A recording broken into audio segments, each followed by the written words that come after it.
German International School Sydney and welcome to our virtual school tour.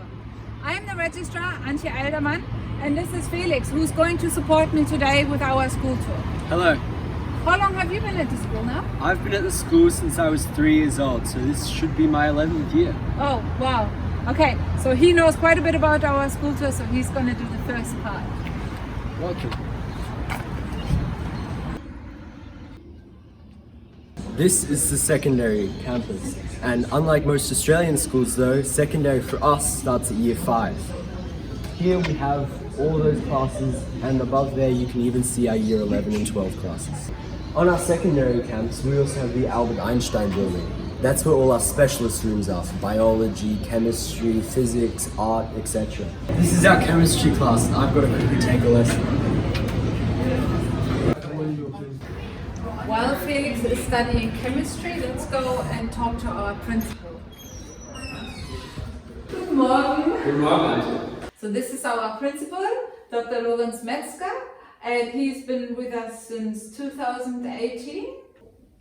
Where did you come from and how do you like it here?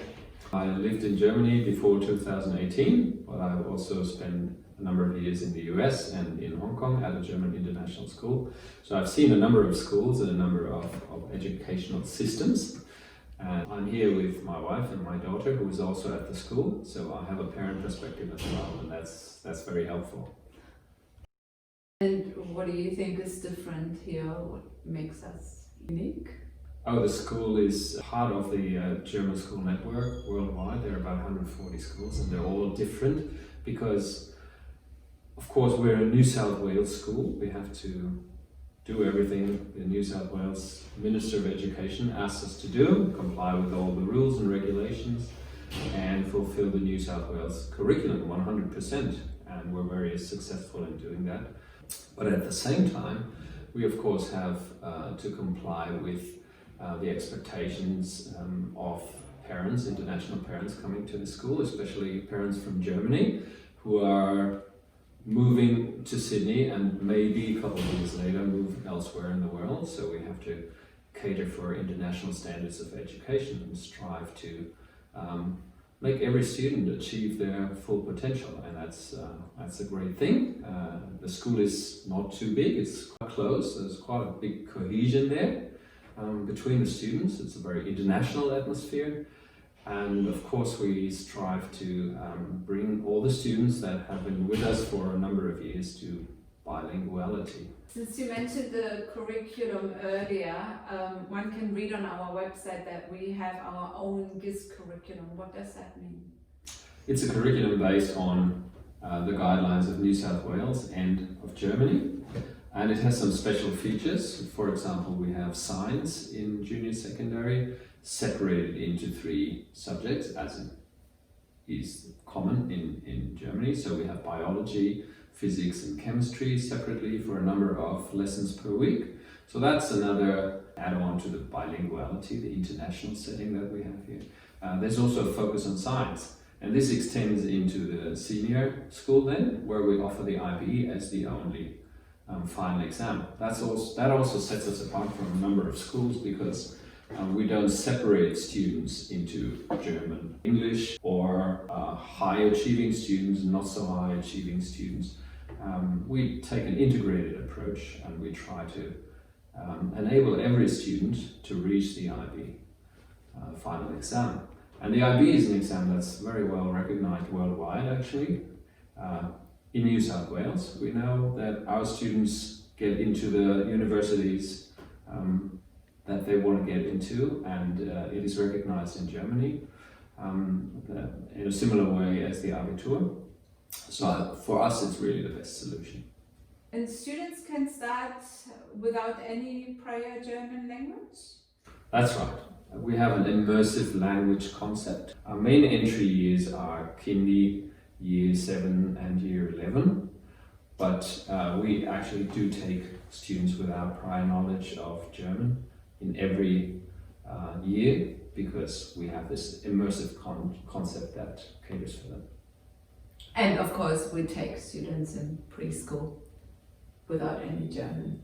Yeah. Or English. And that's even that's even better because they really pick up German at an early age in a very natural way in their environment.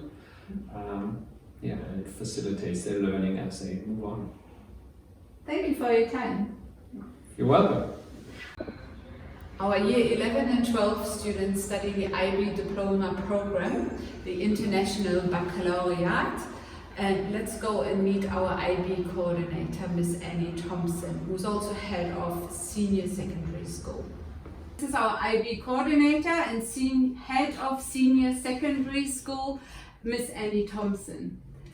Now, I know you're helping a lot during the open days and most parents come to you directly. So what's the most common question parents ask? I think most parents want to know the difference between the IB and the HSC. So, there's a lot of differences there really. The HSC students study 6 subjects in year 11 and then 5 subjects in year 12, and they don't, for example, have to study math. So the HSC has different combinations of subjects that students can take, that the total workload in the HSC is probably a little less demanding, because in the IB diploma you have to do 6 subjects for year 11 and 12 all the way through. You can't drop one. You have to study maths all the way through. And in addition to the 6 subjects, you have to also study theory of knowledge, and you have to complete the extended essay, and you have to complete the CAS program, which is the Creativity, Activity and Service program, the co-curricular program. But in the IB, the co-curricular program isn't really a random selection of things you like to do. It's things you like to do, but then there are set goals that you have to write about, so it's like a subject. And it's a mandatory part of the course. So if you wanted to bring it down to numbers, the IB diploma is 9 major things for 2 years. The HSC is 6 major things in year 11, 5 major things in year 12. So that number might help you to work out the differences in terms of the amount of work. The other big difference I think is that the HSC is a really good program for general education. So the HSC has been designed for students who want to go to university. It's also been designed for students who want to go to a vocational college or a TAFE college as part of their high school diploma. And it's been designed for students who want to go straight into the workforce at the end of year 12. So the HSC has been designed to meet all students' needs. The IB diploma is a little bit different, because the IB diploma is designed purely to prepare students for university. So students who are going to study the IB diploma are doing that because they already know they're definitely going to go to university. So it's not really a vocational course. It's not really a course that's designed for students who want to work in the practical industries or the trades industries. Those students would be better doing a HSC course because they can tailor that with their vocational course and get qualified in those practical areas. The IB diploma is for university preparation. So therefore there's no hands-on like woodwork? No, it's university preparation. So it prepares students in the different areas. And the other difference is HSC, you can choose combinations of subjects where you're kind of focusing in on things that interest you, whereas the IB diploma are forcing you to choose subjects from the 6 disciplines. So you have to choose a second, or it could be bilingual language like we do in our school, because most kids are bilingual, English and German. But the point is you have to have a second language, because the IB promote this idea of multilingualism and bilingualism. So you don't have to choose a foreign language in the HSC, for example, but in the IB you do. You also have to choose a math, you have to choose a humanities, you have to choose an art subject or another elective. So, and you have to choose studies in literature. Whereas in the HSC, you don't have to do the literature studies. That's English extension in the HSC. So I guess some of those components are also preparation for university, forcing you to sort of study the spectrum of disciplines and studying them at more of an academic level. I guess in some ways the high level subjects in the IB are like the extension subjects in the HSC. And yeah, they're sort of a little bit above Now, since we're here at the German International School, do the students need to know any German to? No, not really, because in the IB it's designed to follow your own personal language profile. So you might be a student who speaks Mandarin at home, but you've been going to school all your life in an English language setting, so you're bilingual Mandarin and English, and you might have been taking French for a couple of years. So that student would come to our school and they wouldn't have to take German as a subject because their priority would be able to continue in English. They would probably do their literature studies in English, and then they would want to continue with their Mandarin, obviously, so they would do maybe Mandarin B as their foreign language or second language, and then they might choose French because they want to continue their French studies as their group 6 subject, because that's arts or the elective. And a lot of our students do a third language as an elective because we are a language school. But for those students who then wouldn't have German in their subject selections, they then would do some German language learning as part of their CAS program. So they would still learn some German, and obviously it makes sense to do that because everyone around them can speak German, so it's a good place to learn German. So everyone will have some German by the time they graduate. Okay, so they have to bring a particular amount of hours. It's not so much hours. There's not the counting hours doesn't happen anymore. It's achieving goals. So the CAS program is set up that there are certain outcomes that have to be achieved, and those outcomes have to be achieved by the end of the 2 years. And according to how you create your own CAS program, and you've got to build certain things in that will meet those goals. So learning a language could be meeting the creativity goals, and it's extending yourself because you're doing something you've never done before. Yeah. So it meets the goals. So you could do German as part of your CAS program there. So with the IB diploma, the students can basically go anywhere in the world? Yeah, it's international. So it's the only university preparation course that's delivered in a high school setting, and that is recognised the world over as the preferred university preparation course or the preferred high school certificate, internationally recognised high school certificate. And you probably know best where our graduates going, really. Well, it depends on the group. So each year our graduating class makes up different kids coming from different backgrounds. Some years we might have more kids in the class who are going to Germany to university. We always have some who study in Australia, and they normally choose University of Sydney, ANU, Melbourne University, Monash, University of Queensland. We've had an applicant to Singapore, so pretty much all over the place, but I'd say the majority would be Germany and Netherlands and Australia. Yeah, now a rather personal question, so I hope I don't throw you with this. I know you've been a very experienced IB teacher and IB coordinator, and you've been overseas and been to several countries, and how did they compare with being at our school for you? Well, I've always worked in international schools, so I guess there's similarities there because this is an international school. So an international school is very different to a local high school or a local school. And in each of the countries where I lived and worked, it was always in IB international schools. So, I guess that's the commonality, that this school is an IB school, it's an international school, but it has the German flavour that builds that. Some of the other schools were IB schools, international school, but they had a Turkish flavour. So depending, I think, on the host country, and in this case the host country is Australia, you have a flavour of the host country that comes into the mindset of the school, and then other bodies that accredit you. So in this case it's Germany that accredits us. So this school is international, it has an Australian flavour, it has a German influence, it's still IB, it's still international, so it's kind of all of those things. I guess the biggest thing that connects it is the international aspect.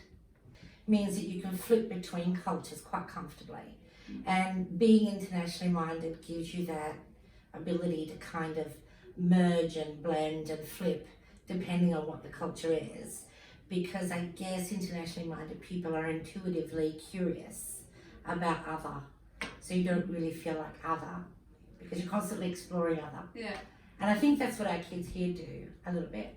And it's part of the curriculum too, because the IB gets you to explicitly teach and think about what does it mean to be internationally minded, and what problems are created in our world when we think of ourselves as self and other.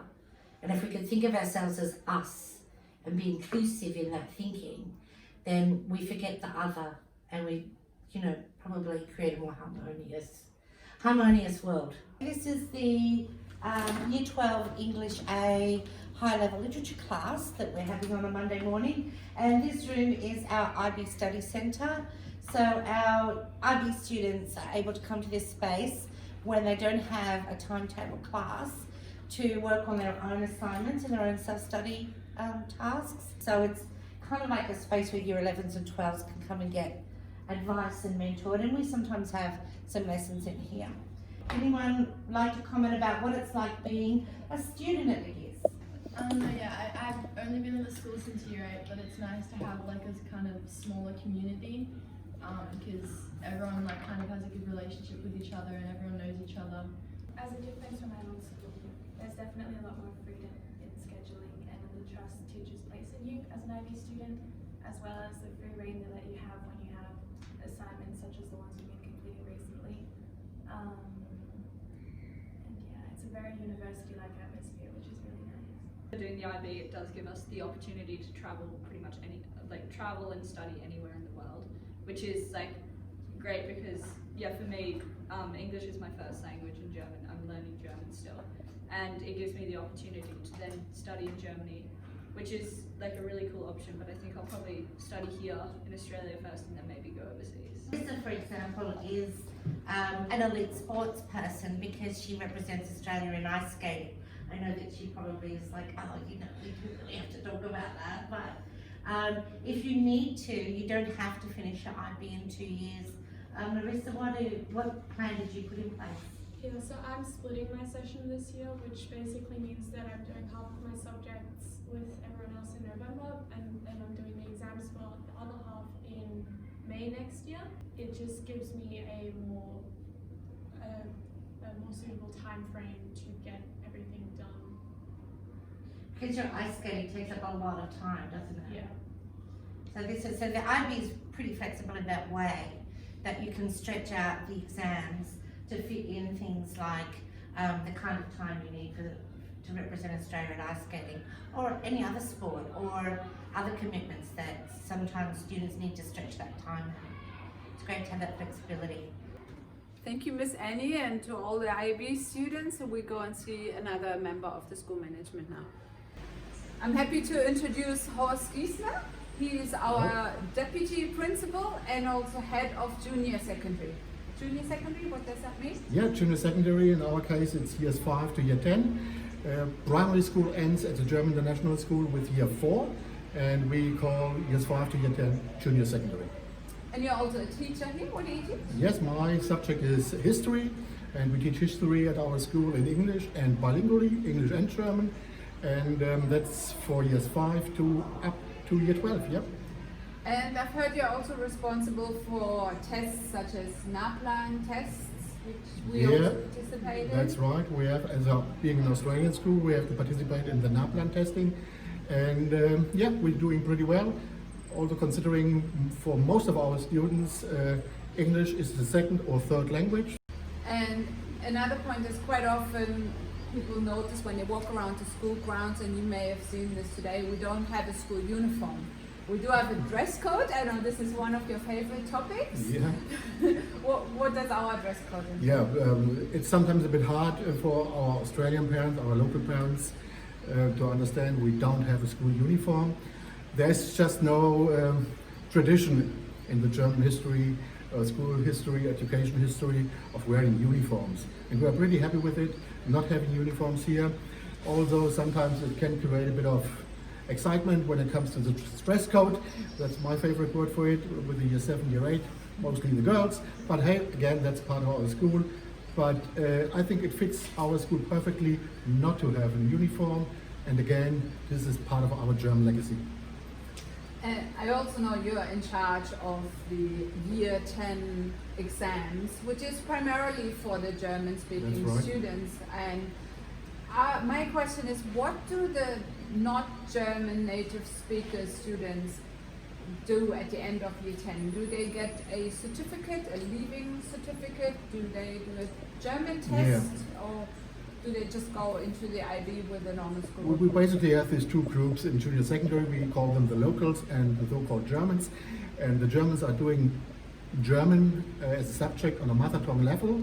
And these young ladies and young gentlemen, they have to sit the German final year 10 exams. Absolutely right. Our local students who do German on a foreign language level, they do our so-called GISS exam, which is pretty much in the main subjects it's the same level, and that gives us, meaning the teachers, a good instrument or a good tool to make sure that both the Germans and the locals are equally prepared for our IB years in year 11 and 12, and it's at least the German final exams are kind of an external evaluation instrument, which we very much appreciate.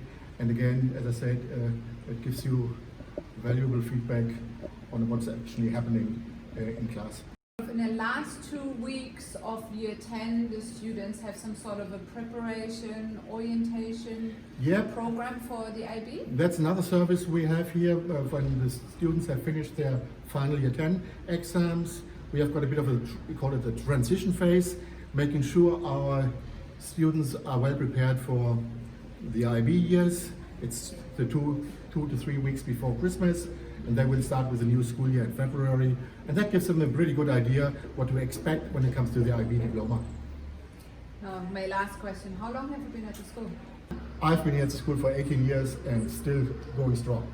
You're one of the oldies here. Absolutely. Thank you very much for your time. Thank you. This is where the secondary school kids hang out, in particular in their breaks. During their breaks, unless it's raining or there's any massive storms or smoke around, everyone has to be outside.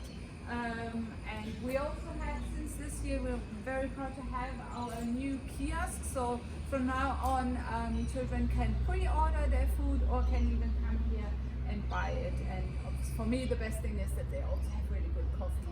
Oh, thanks so much. This is Kapil, he's the owner of the kiosk. And what's the special today, actually?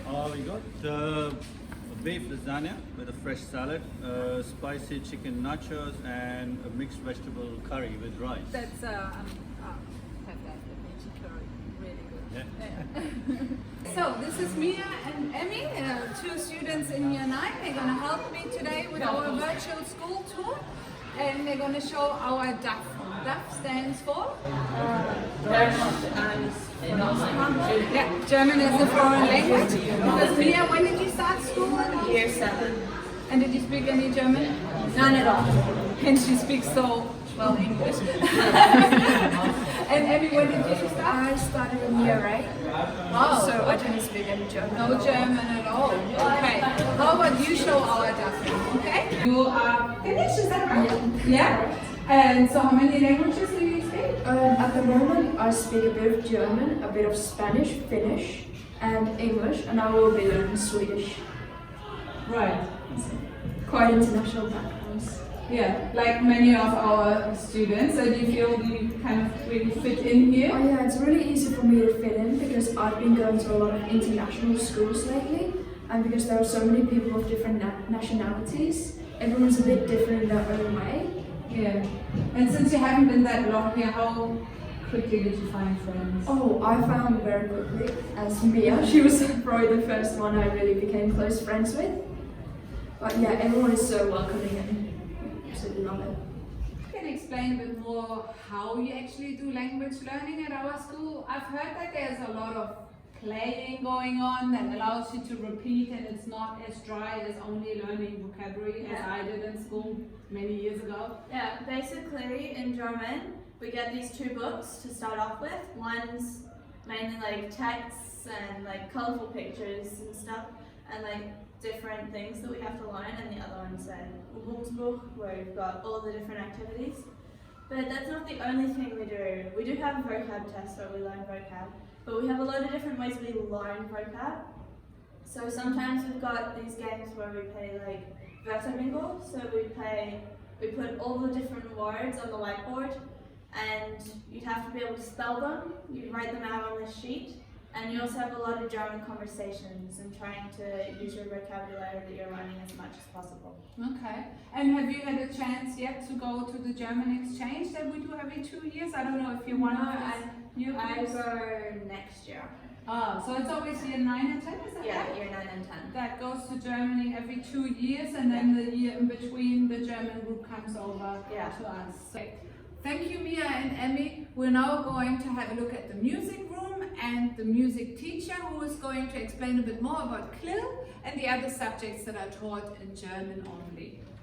I'm very happy to have our music teacher here today for you, who can tell us a little bit more about CLIL and how it works in class. CLIL means Content and Language Integrated Learning, which means that sport, art and also music is only taught in German, and in particular for year 7, where we have quite a few students joining us without any German language knowledge. I can imagine that's not easy to teach. Yes, so we have obviously a lot of students coming from other schools and from different countries. They're joining in year 7, and year 7 and year 8 is the main music program in secondary that we have at the school. Yes, the goal is to speak as much German as possible, which is not always possible, especially with the beginners, because they're quite shy in the beginning and they are quite frightened of what happens. But the tasks are differentiated, so I often create different tasks for the fluent German speakers, the tasks for the beginners or the intermediate levels. So often when I do practical exercises, which is the main part of my music lessons, then I try to speak German all the time and use a lot of repetition and use a lot of terms repetitively, so they get used to the language and eventually understand what I'm saying. And we also have 4 additional language lessons for those students who start learning German as a foreign language. And are you giving words or are you giving work to the German teachers to prepare them for your lessons? And what kind of words are they? Is that something along these lines here? Yes, so the German teachers and I, we communicate. So they are always aware of what topic I'm currently teaching in music, and I create a list of vocabulary and terms that I often use in class, and that can be beneficial to understand what I'm doing in class, and they practice those in the German lessons. And I'm quite often receiving questions about the curriculum, and especially the music curriculum. What do you think, or how would you describe the difference of our curriculum to the New South Wales curriculum? I've heard there's much more music history involved, but I don't know how you would teach that in a class of fluent German speakers and beginners. Yes, it's a mix. The curriculum is basically a mix between the New South Wales and the German curriculum. The German curriculum is based on a lot of reading and writing and history, and which is hardly possible when you have a class with students that can't read German yet. So we try to make the lessons very practical. So I can embed a historical topic into a practical unit. For instance, we learn about blues, so I'll have some information about blues, we read some text. The German fluent speakers read a bit more text than the beginners. They get adapted texts or smaller exercises, and then we focus mainly on a project they work on as in a group, where we embed the topic into a section with musical instruments. So they learn how to play the blues. While I'm talking about the blues, they learn how to play, and then they write their own lyrics. And those lyrics they can also try in German or do parts of them in German, and in the end they have an outcome where they've learned something about the background or the historical background, but also play instruments at the same time. Sounds really lovely, I have to say. And also we now have a band. I know we're a small school, so we haven't had a band before, I believe, and now thanks to you we do have a band. From what age does that start? Currently they can start in year 7 up to year 12. I make exceptions if there's room, and if a year 6 student is mature enough to come after school and participate in a group of mixed students. I sometimes make exceptions, but because I'm just by myself and it's quite a lot of kids, I focus on the older kids at the moment because the music program stops after year 8, so that the year 10 and year 9 kids have something to come to. Yeah, that's very lovely. And you perform as well? We perform sometimes, yes. We had a first bigger concert, GISS Music Night last year, which was quite successful. Also together with the violin ensembles and the brass ensemble, and like some small performance at the Christmas market at the school. It's a yearly event. We're now in front of one of our secondary school classrooms, and Miss Froidevaux is also one of our French teachers. When does French learning start in our school, and who is learning French? Yes, French classes start in year 6 for the group that attends the German as a first language classes. They learn French from year 6 onwards. And what do the other students do? There's many that join us in year 7. And yes, most of the ones that join in year 7 are coming from different schools around here. They are starting to learn German, most of them. And the ones who learn German as a new language, they have extra German lessons while we are doing French parallel. Yeah, you mentioned they have the support that is required for music and art. And do they also learn another language at some point? Yes, they focus on German for the first years, and then from year 9 onwards they can learn Spanish. Okay. Thank you.